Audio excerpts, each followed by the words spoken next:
Now, that Greek word for hypocrisy is a word that they would use in acting. Here's what it meant. One without a mask.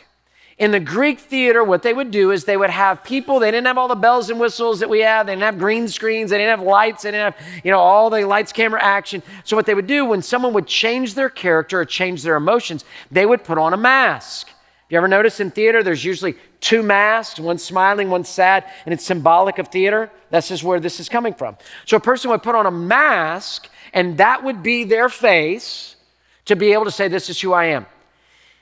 Hypocrisy is what they would call it. That actor was considered a hypocrite. Why? Because they had a mask over who they really were. See it?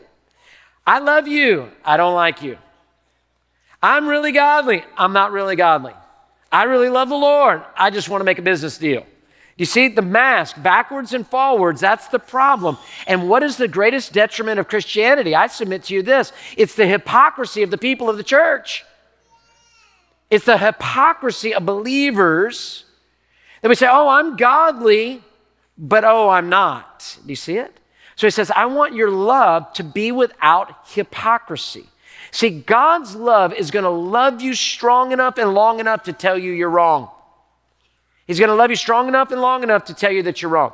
Now, in the world, what we do is we've got a lot of different definitions of love. Love is I do whatever I want to do.